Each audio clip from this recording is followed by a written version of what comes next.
അസ്സലാമു അലൈക്കും വറഹ്മത്തുള്ളാഹി. ഹക്കീം ഫൈസി ആദിർശേരി നബി സല്ലല്ലാഹു അലൈഹി വസല്ലമ തങ്ങളുമായി ബന്ധപ്പെട്ട് നടത്തിയ പരാമർശം അത് തെറ്റാണ്.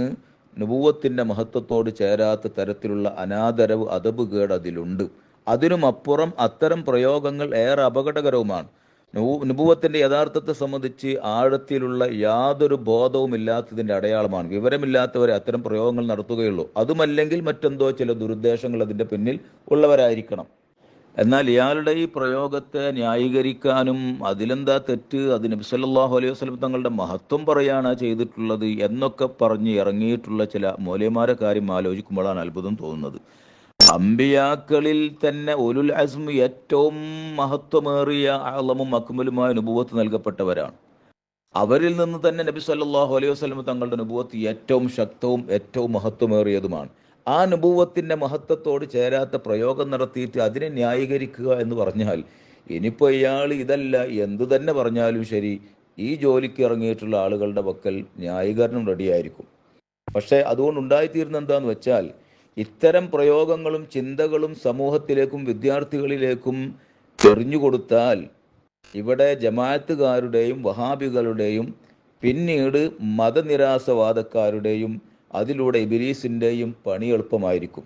അതാണ് ഈ പ്രയോഗക്കാരും ന്യായീകരിക്കുന്ന ആളുകളും തിരിച്ചറിയേണ്ടത്. എന്താണ് അതിലുള്ള അപകടം? അത് അല്ലാഹു സുബ്ഹാനഹു വതആല പറയാണ്, വറഫഅനാ ലക ദിക്റക എന്ന് വെച്ചാൽ ബിഉൻവാനിൻ നബുവത്തി വഅഹ്കാമിഹാ. അബൂ സഊദൊക്കെ പരിശോധിച്ചാൽ കാണാം. അഥവാ നബി സല്ലല്ലാഹു അലൈഹി വസല്ലമ തങ്ങളെ സംബന്ധിച്ച് ചിന്തിക്കുമ്പോൾ, പഠിക്കുമ്പോൾ, പറയുമ്പോൾ, പ്രയോഗങ്ങൾ നടത്തുമ്പോൾ എപ്പോഴും ആ നബുവത്തിൻ്റെ മഹത്വത്തെ ശരിക്കും അഡ്രസ്സ് ചെയ്തുകൊണ്ടായിരിക്കണം മനസ്സിലാക്കേണ്ടത്, പറയേണ്ടത്, പ്രയോഗിക്കേണ്ടത്. ആ നബുവത്തിൻ്റെ മഹത്വത്തിന് അനിവാര്യമായിട്ടുള്ള മറ്റു ചില സവിശേഷതകളുണ്ട്. അതിനെയൊക്കെ ശരിക്കും അടിസ്ഥാനപ്പെടുത്തി മാത്രമേ തങ്ങളെ സംബന്ധിച്ച് പറയാൻ പാടുള്ളൂ, പ്രയോഗിക്കാൻ പാടുള്ളൂ, അല്ലാതെ ചെയ്യാൻ പാടില്ല എന്നാണ് ആ പറഞ്ഞത്. 23 കൊല്ലക്കാലഘട്ടം കൊണ്ട് നബി സല്ലല്ലാഹു അലൈഹി വസല്ലം തങ്ങൾ എത്ര പേജാണോ പഠിച്ചത്? 600 പേജ് ഒരു സിലബസ് എന്ന നിലക്ക് നോക്കുകയാണെങ്കിൽ അതല്ലേ ഇയാൾ പറഞ്ഞത്. എന്താണ് ആ പറഞ്ഞ വാക്കിൻ്റെ അർത്ഥം? ആ പറഞ്ഞ പ്രയോഗം എന്താണ്? അത് മനസ്സിലാക്കാനുള്ള ബുദ്ധിയൊക്കെ ഈ ന്യായീകരിക്കാൻ വേണ്ടി വരുന്നവർക്ക് ഉണ്ടാവുമല്ലോ അല്ലേ. അഥവാ സിലബസ് എന്ന നിലക്കുള്ള പഠനം എന്ന് പറഞ്ഞാൽ എന്താണ്? സാധാരണ അറിവ് നേടാൻ വേണ്ടി അമ്പിയാക്കളല്ലാത്ത സാധാരണ മനുഷ്യന്മാർ സ്വീകരിക്കുന്ന മാർഗങ്ങളിൽ പെട്ട ഒരു മാർഗം. അത് സിലബസിലൂടെയും പേജുകളിലൂടെയും മറ്റു വായനയിലൂടെ ഒക്കെ ആയിട്ട് നമ്മൾ അറിവ് നേടാൻ വേണ്ടി എന്ത് ചെയ്യുന്നു? നടത്തുന്ന പഠനം. അതാണ് ആ പറഞ്ഞ പഠനം. അത്തരം ഒരു പ്രയോഗം റസൂലുള്ളാഹിനെ സംബന്ധിച്ച് പറയാൻ പാടില്ല എന്ന്. അള്ളാഹിൻ്റെ റസൂലിനെ സംബന്ധിച്ച് പറയുമ്പോൾ സാധാരണയായ ആ നിലക്കുള്ള എല്ലാവരും സ്വീകരിക്കുന്ന ഭൗതികമായ മാർഗത്തിലൂടെയുള്ള പഠനം എന്ന പ്രയോഗം തന്നെ റസൂലുള്ളാഹിനെ സംബന്ധിച്ച് പറയാൻ പാടില്ല എന്ന്. കാരണം നുബുവത്തെന്ന് പറഞ്ഞാൽ അത് അമാനുഷികവും അസാധാരണവും അഭൗതികമായ സവിശേഷതകൾ വെച്ച് ഏറ്റവും മഹത്വമേറിയതാണ്. അതിനോട് അനുബന്ധമായുള്ള ധാരാളം സവിശേഷതകൾ, അമാനുഷികമായ സവിശേഷതകൾ നബി സല്ലല്ലാഹു അലൈഹി വസല്ലം തങ്ങൾക്കുണ്ട്, ഉണ്ടാവണം. അതിനോട് ചേരാത്തതാണ് സാധാരണ സിലബസിലൂടെയും പേജുകളിലൂടെയും ഒക്കെ ഉള്ള പഠനം എന്ന പ്രയോഗം. അത് സാധാരണ മറ്റുള്ളവർക്ക് അറിവ് നേടാനുള്ള വഴികളാണ്. ആ ഒരു പ്രയോഗം ഈ നുബുവത്തിൻ്റെ മഹത്വത്തോട്, ആ ജാനിബിനോട് ചേർത്തി വെക്കാൻ തന്നെ പാടില്ല. എന്തുകൊണ്ട്? നബി സല്ലല്ലാഹു അലൈഹി വസല്ലമ തങ്ങളിൽ ഉള്ള ധാരാളം അമാനുഷികമായ സവിശേഷതകൾ അതിനെ ഇവിടെയുള്ള ജമാഅത്തുകാർ, വഹാബികൾ അംഗീകരിക്കും. എങ്ങനെ? അവരുടെ ബുദ്ധി കൊണ്ട്, സാധാരണ ന്യായങ്ങളെ കൊണ്ട്, ഭൗതികമായ വീക്ഷണത്തിലൂടെ ന്യായീകരിച്ച് അംഗീകരിക്കും. അമാനുഷികമായ സവിശേഷത എന്ന നിലക്ക് അവർ അംഗീകരിക്കുകയില്ല.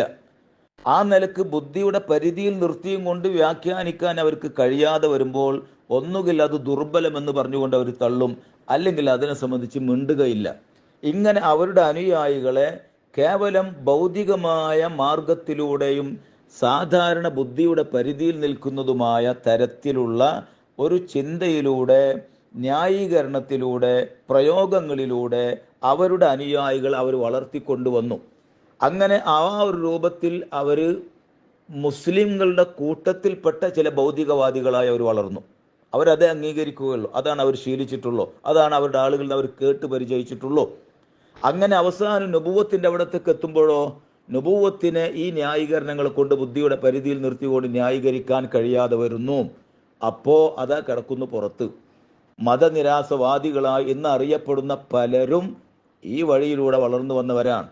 ഇതാ അതിൻ്റെ പിന്നിലുള്ള അപകടം.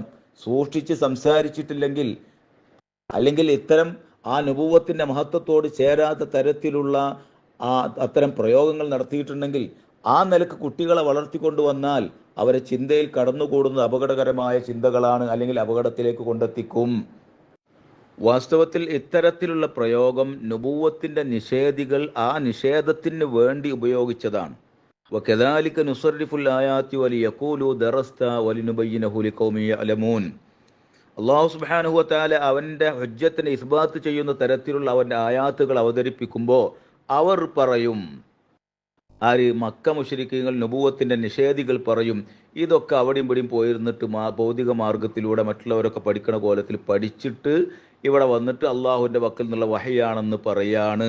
ആ വഹയി എന്ന് പറയുന്ന അമാനുഷികമായ അഭൗതികമായ തരത്തിലുള്ള ആ നേടിയതാണ്, അള്ളാഹു നൽകുന്നതാണ് എന്ന വാദത്തെ നിഷേധിക്കാനും തള്ളിക്കളയാനും കളവാക്കാനും വേണ്ടിയിട്ടാണ് അത് അവിടെ ഇവിടെയും പോയിരുന്ന് പഠിച്ചിട്ട് അള്ളാഹിൻ്റെ വഹയാണെന്ന് പറയാണ് എന്ന് പറഞ്ഞത്.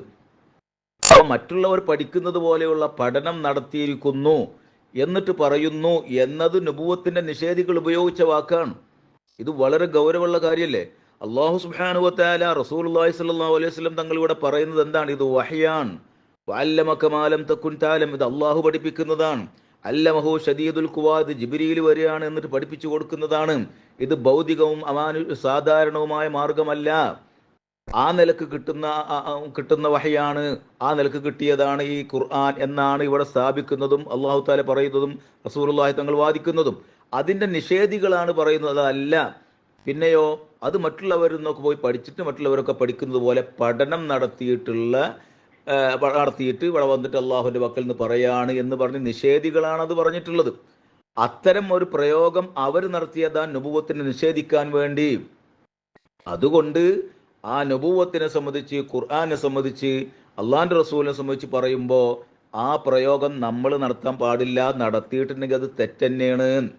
അത് ഏതെങ്കിലും വ്യക്തികളോടുള്ള പ്രത്യേക താല്പര്യത്തിൻ്റെ പേരിൽ ഇതിനെ നമ്മൾ കണ്ണടച്ചു ന്യായീകരിക്കാൻ നിന്നാൽ അത് എന്തിൻ്റെ അടയാളമാണ്?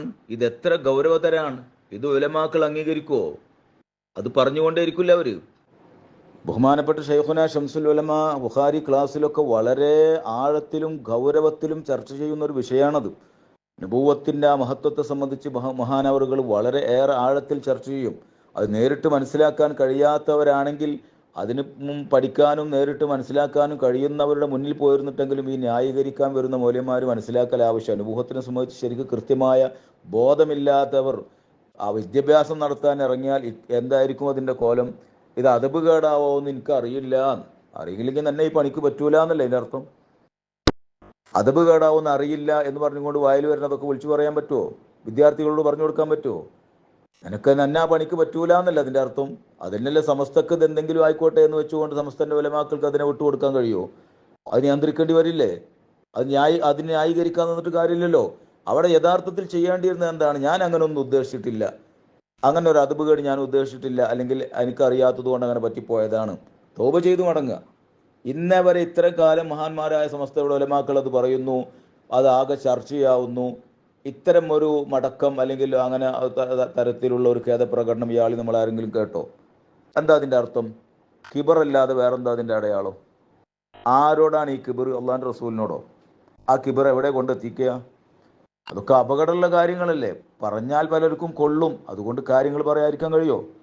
പിന്നെ നബി സല്ലല്ലാഹു അലൈഹി വസല്ലമ തങ്ങളോട് മറ്റുള്ളവരെ താരതമ്യം ചെയ്യൽ അത് തന്നെ തെറ്റാണ്.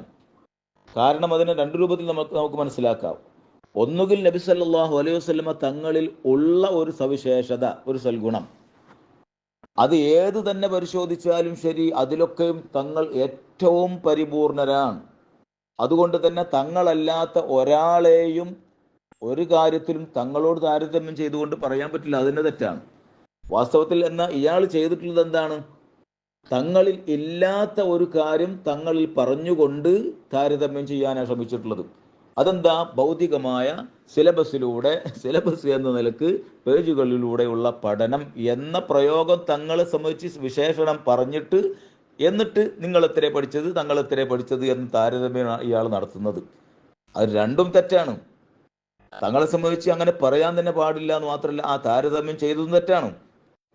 അപ്പോ അമ്പിയാക്കളുടെ മക്കാം, നുബുവത്തിന്റെ സ്ഥാനം, അത് എല്ലാ അർത്ഥത്തിലും വേറിട്ടതാണ്. അതിനോട് മറ്റുള്ള ആരെയും താരതമ്യം ചെയ്യാൻ പാടില്ല.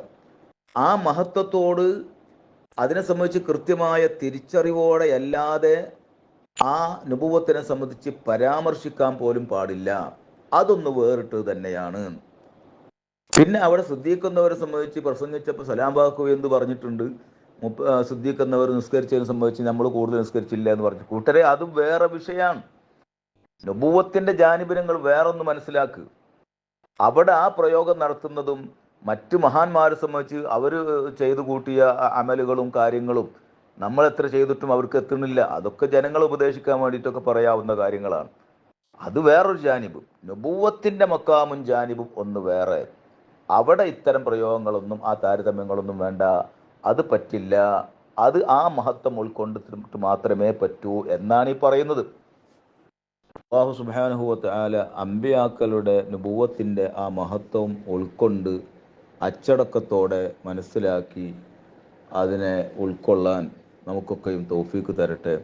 മഹാന്മാരായ നമ്മുടെ സമസ്ത കേരള ജമിയത്തുൽ ഉലമായുടെ ഉലമാക്കൾ അവർ നമുക്ക് യഥാർത്ഥം പറഞ്ഞു മനസ്സിലാക്കി തരും. അത് ഉൾക്കൊണ്ട് ഹക്കായ പാതയിൽ നിലകൊള്ളാൻ അള്ളാഹു നമുക്കൊക്കെയും തൗഫീക്ക് തരട്ടെ.